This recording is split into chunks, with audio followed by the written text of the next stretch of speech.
ሰላም ጤና ይስጥልኝ ውድ ቻናሌ ቤተሰቦች እንዴት ናችሁ?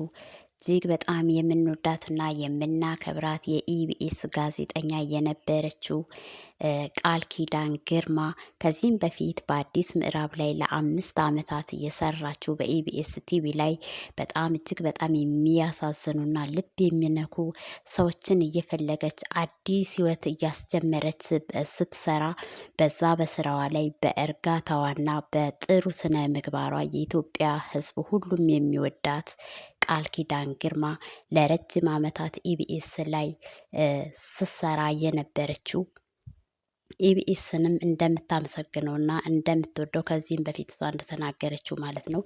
የኢቢኤስ ቴሌቪዥን ወደ ህዝብ ያስተዋወቃትና በአጭር ጊዜ ውስጥ ራሷን እንድትቀይር ያደረጋት ቢሆንም እሷም ግን ለ5 ዓመታት ስትሰራ አዲስ ህይወት ያስጀመረቻቸው ሰዎች ዛሬ ላይ እያመሰገኗትና የዘለዓለም ህይወታቸውን ከማይገባቸው ቦታ አንስታ ወደ ጥሩ ነገር እየቀየረቻቸው ከጎዳና ባትሪ ይዛ እየፈለገች ያወጣቻቸው ሰዎች ዛሬ ላይ የነሱ ምርቃት ደርሶልኝ በህይወቴ ሁሉ የኢትዮጵያ ህዝብ ምርቃት ደርሶልኝ መላ ህይወቴን አስተካክሎልኛል ስትልም ገልጻለች።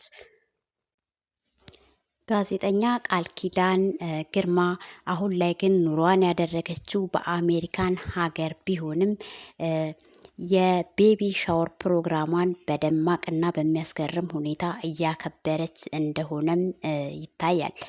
እንኳን ለዚህ ያበቃሽ እንኳን ደስ ያለሽ ማለት እንወዳለን። የጋዜጠኛ ቃል ኪዳን ግርማ ባለቤት ግን ቃል ኪዳንን ሰርፕራይዝ ያደረጋት ነገር እጅግ በጣም አስደስቷታል።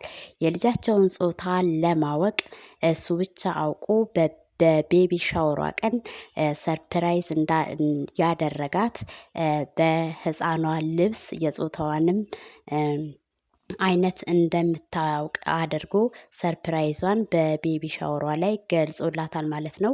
እጅግ በጣም ነው የሚያምረውና ደስ የሚለው። እንኳን ለዚህ አበቃሽ እንኳን ለዚህ አደረሰሽ ማለት ሁላችንም እንወዳለን። እንግዲህ በሰላም እንደምትገላገል የሁላችንም ምኞትና ተስፋ ነው። ጋዜጠኛ ቃል ኪዳን ግርማ አሁንም ወደ ኢትዮጵያ ተመልሳ ድሮ በምንወዳት ስራዋ ላይ ድጋሚ የመስራት ሀሳብ እንዳላትና አሁንም የኢትዮጵያን ሕዝብ በመልካም ስራዋ እንደምታስደስተውም ገልጻለች።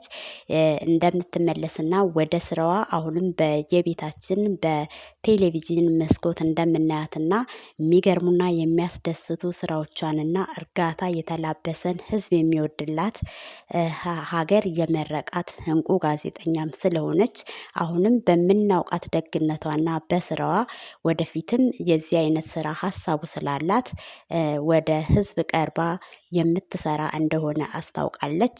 እስከምትመጣ ድረስ መልካም ጊዜን እየተመኘንላት አሁን አዲስ ለሚመጣው ልጇ ዝግጅት ላይ ናት። ቤቢ ሻወሯን እያከበረች ናት። መልካሙን ሁሉ እንመኝልሻለን። እንኳን ለዚህ አደረሰሽ። በሰላም እንድትገላገይ ያጥር ወፍ አትስማሽ ማለት እንወዳለን። ሁላችንም የሰላም የጤና የፍቅር ጊዜ ይሆንልን። መልካም ጊዜ